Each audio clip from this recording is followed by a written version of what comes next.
नमस्कार दोस्तों, मेरा नाम भव्य मंगला है। एक और बेहतरीन टॉपिक मैं लेके आया हूँ और वो है प्रोडक्ट डिज़ाइन फेज। आपको पता है ये एक सीरीज़ चल रही है 8 एपिसोड की, जिसमें जो पहला एपिसोड था वो overall product and development process के बारे में था। जो दूसरा था वो स्पेसिफिकली प्लानिंग फेज के बारे में था। तीसरा जो भी चल रहा है ये है with respect to product design phase. जो नेक्स्ट होगा वो होगा with respect to process design phase. उसके बाद किस तरह से प्रोसेस एंड प्रोडक्ट के बेसिस पे जो प्रोडक्ट का वैलिडेशन हम करते हैं वो वाला नेक्स्ट एपिसोड होगा।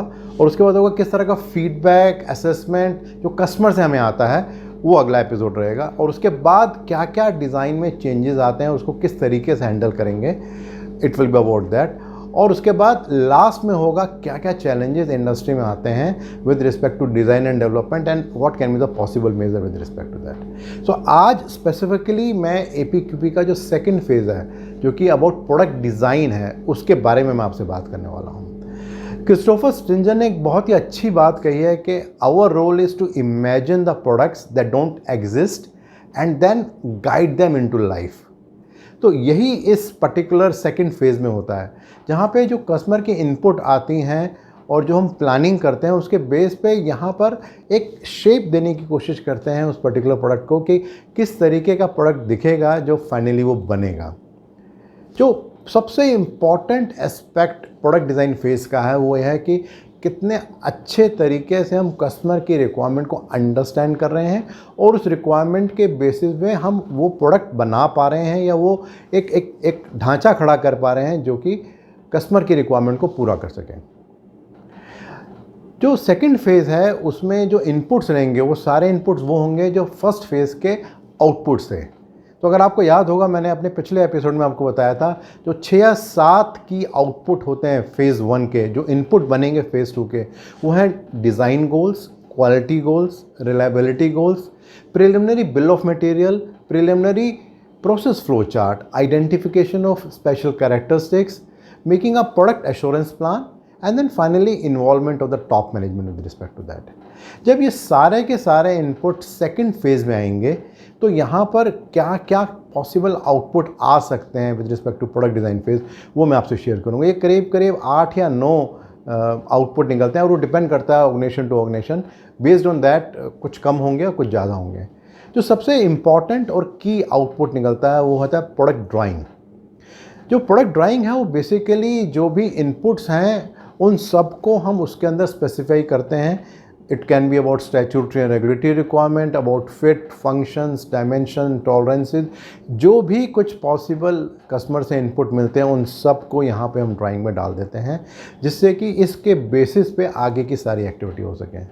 यहाँ बहुत ज़रूरी है कि जो लोग भी प्रोडक्ट डिज़ाइन फेज़ में वो कॉम्पिटेंट होने चाहिए, उनकी जो डिज़ाइन स्किल्स हैं वो कस्टमर के जो सॉफ्टवेयर हैं उन सबको फुलफ़िल करने के हिसाब से होनी चाहिए। ये इसको ध्यान रखना बहुत ज़रूरी है। जो सेकंड आउटपुट है जो इस समय निकलता है वो होता है इंजीनियरिंग स्पेसिफिकेशन। इंजीनियरिंग स्पेसिफिकेशन का मतलब है कि वो सारी इन्फॉर्मेशन जो बहुत ज़रूरी है प्रोडक्ट की परफॉर्मेंस के रिलेशन में। से फॉर एग्जांपल हम कहते हैं कि एक कार अगर 60 किलोमीटर की स्पीड से चल रही है तो और हम कहते हैं कि उसको 30 मीटर अगर ब्रेक फुल लगाते हैं तो उसे रुकना चाहिए, तो ये एक इंजीनियरिंग स्पेसिफिकेशन है। और इस तरह की अलग अलग प्रोडक्ट्स की बहुत सारी इंजीनियरिंग स्पेसिफिकेशन हो सकती हैं। जो तीसरा पॉइंट है वो है टेक्निकल स्पेसिफिकेशंस या मटेरियल स्पेसिफिकेशन की हम बात कर सकते हैं। ये वो स्पेसिफिकेशंस हैं जो प्रोडक्ट के रिलेशन में है कि जो प्रोडक्ट है उसकी शेल्फ लाइफ किस तरह की होगी, उसकी ड्यूरेबिलिटी किस तरह की होगी, उसका रखने का तरीका किस तरीके से होगा, मतलब उसको एक सर्टेन टेम्परेचर चाहिए, क्या उसका रिसाइकलिंग हो सकता है, उसका डिस्पोजल किस तरह से होगा। तो वो सारी बहुत सारी जो रिक्वायरमेंट्स होती हैं वो सब मटेरियल स्पेसिफिकेशन में आएंगी। It could also include ROHS requirement also. Then एक और इम्पॉर्टेंट आउटपुट इस समय निकलता है वो होता है design FME, design failure mode and effect analysis.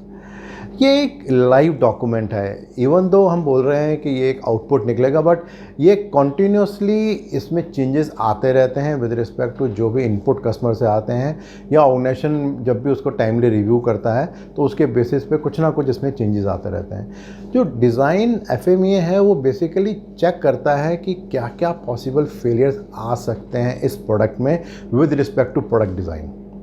और इसके अलावा वो एक और इनपुट इसमें होता है, वो पास्ट लर्निंग्स का होता है कि इससे पहले जब सिमिलर टाइप का प्रोडक्ट था उसमें किस किस तरह के फेलियर्स आए थे और क्या क्या चैलेंजेस आए, तो क्या एक्शन लिए थे, उन सबको भी यहाँ इनकॉर्पोरेट किया जाता है। इसके अलावा कई बार कस्टमर के भी जो प्रीवियस एक्सपीरियंस होते हैं, जो सिमिलर टाइप ऑफ प्रोडक्ट के और सप्लायर्स के साथ होते हैं, वो भी इनपुट यहाँ पर आते हैं। उन सब के बेसिस पे ये आइडेंटिफाई किया जाता है कि क्या करें जिससे कि ये फेलियर्स ना हो, और उनके कुछ एक्शंस प्लान किए जाते हैं और कुछ आउटपुट से निकलते हैं। एक इम्पॉर्टेंट आउटपुट जो डिज़ाइन एफएमई का निकलता है वो होता है identification of special characteristics.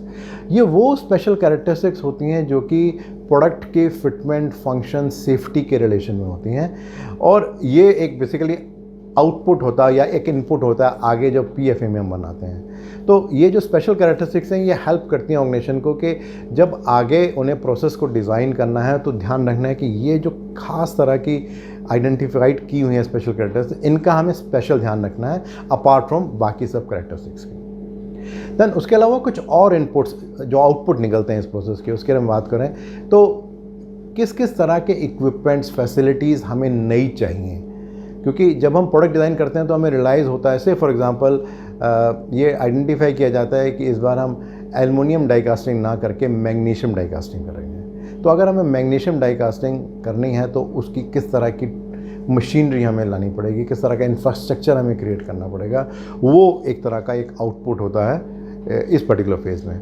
Then इसके अलावा किस तरह के जिग्स, फिक्सचर हमें नए बनाने पड़ेंगे, उसका भी एक आइडिया है जो इस समय इस स्टेज पर लगता है, क्योंकि जब भी हम कोई नया प्रोडक्ट डिज़ाइन करते हैं तो हमें पता है कि अगर इसमें एक सर्टन क्वालिटी को मेंटेन करना है या जो भी हम सोचते हैं कि इसकी कैरेक्टरिस्टिक्स को इंश्योर करना है, तो उसके लिए जो भी हमें फिक्सचर और गेजेस चाहिए उनको भी हम आइडेंटिफाई करते हैं इस पर्टिकुलर स्टेज में। दैन कुछ डायग्नोस्टिक गाइडलाइंस होती हैं, जैसे कि हम एक कार को चला रहे हैं और कार चलाते हुए हमें पता चलता है कि वो स्टार्ट नहीं हो रही, तो मे बी एक मशीन मैनुअल होगा जिसके अंदर जानकारी दी होगी कि इन केस अगर ऐसा होगा तो आपको क्या करना है, या अगर आपको दिखता है कि इंजन हीटअप हो रहा है तो उस केस में आपको क्या करना है। तो वो कुछ तरह की डायग्नोस्टिक गाइडलाइंस हैं जो depending upon the product organization decide कर सकती है कि उनको कौन कौन सी डायग्नोस्टिक गाइडलाइन आगे देनी है, जिससे कि यूज़र रादर देन कि वो किसी सर्विस स्टेशन में जाए या गाड़ी कहीं ख़राब हो जाए, उनको यूज़ करके उसको वो इस्तेमाल कर सकता है। दैन कुछ सर्विस पार्ट्स की भी आइडेंटिफिकेशन स्टेज में निकल के आते हैं। जब हम सर्विस पार्ट की बात करते हैं तो आप देखते होंगे कि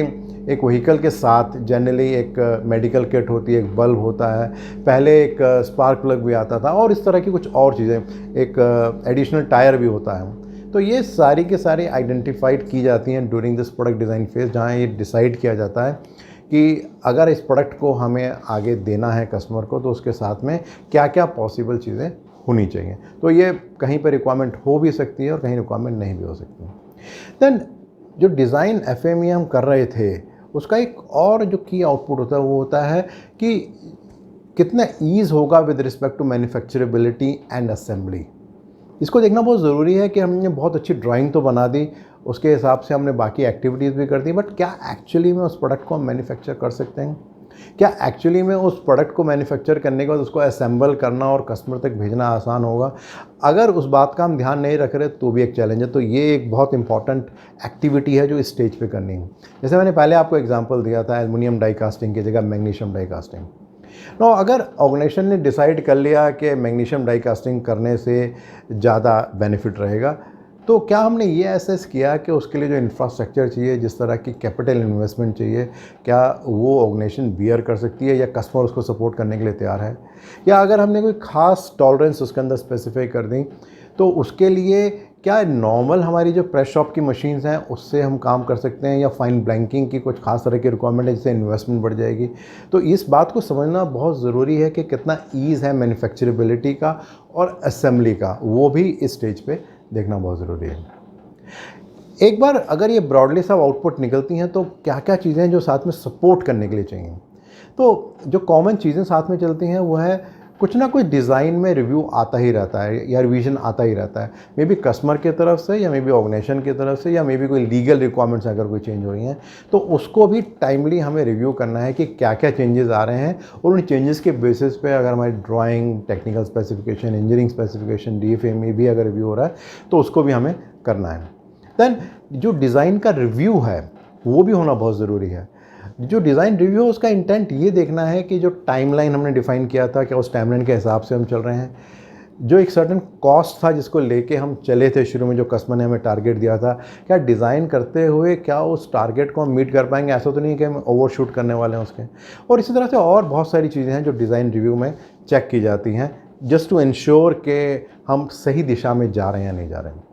दैन एक रिलायबिलिटी स्टडी भी एक बहुत इंपॉर्टेंट आउटपुट होता है। जो रिलायबिलिटी स्टडी है उसका इंटेंट ये देखने का है कि जो हम डिज़ाइन कर रहे हैं, जो डिज़ाइन आउटपुट हम नेक्स्ट फेज़ में भेजने वाले हैं, वो कितना रिलायबल है। क्या हम एश्योर कर सकते हैं कि जो एक सर्टन कस्टमर की एक्सपेक्टेशन है विद रिस्पेक्ट टू परफॉर्मेंस, क्या वो अचीव होगी या नहीं होगी, वो भी स्टेज पे देखा जाता है।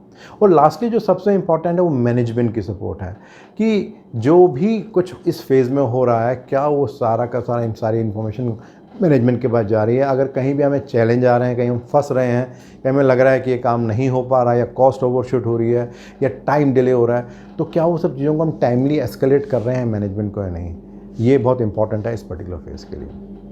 सो ब्रॉडली आप देखिए, जो मैंने आउटपुट्स की आपसे बात की, मैंने ड्राइंग्स के बारे में बात की, then engineering specification, material specification, DFMEA, identification of special characteristics, diagnostic guidelines, service parts identification, design for manufacturability and assembly, then identification of what are the machines or facilities that are needed, what are the new jigs, feature and gauges that are required, then उसके अलावा किस तरह के design changes हो सकते हैं, किस तरह के डिज़ाइन रिव्यूज़ हमें करने हैं, कौन कौन सी रिलायबिलिटी स्टडी रहेंगी और क्या टॉप मैनेजमेंट की इन्वॉल्वमेंट रहेगी इन दिस एंटायर प्रोसेस। अगर इन सभी चीज़ों को सिस्टमेटिकली और प्रॉपर वे में किया जाएगा तो there is a very high possibility कि जो भी हम प्रोडक्ट डिज़ाइन करेंगे वो कस्टमर की रिक्वायरमेंट को फुलफ़िल करेगा। जो भी हमने टाइमलाइन सोचा हुआ है उस टाइमलाइन के हिसाब से हम उस काम को करेंगे और ओवरऑल जो एम्प्लॉइज़ का सेटिस्फेक्शन लेवल है और कस्टमर का सेटिस्फेक्शन लेवल है वो भी इम्प्रूव होगा। तो ये था पार्ट 2 और फेज़ 2 ऑफ दिस 5 फेजेस। जो नेक्स्ट वीडियो होगा वो होगा with respect to process design. अगर आप चाहते हैं कि इस तरह के वीडियोस रेगुलरली आपके पास आते रहें और आप इसको पसंद कर रहे हैं तो आप मेरे YouTube चैनल को सब्सक्राइब कर सकते हैं। और जो भी मैंने आपको बताया इसको और डिटेल में अगर आप समझना चाहते हैं तो नीचे जो ब्लॉग है उसका जो लिंक है उसको अगर आप क्लिक करेंगे तो और डिटेल में आप इस जानकारी को आप समझ सकते हैं। धन्यवाद।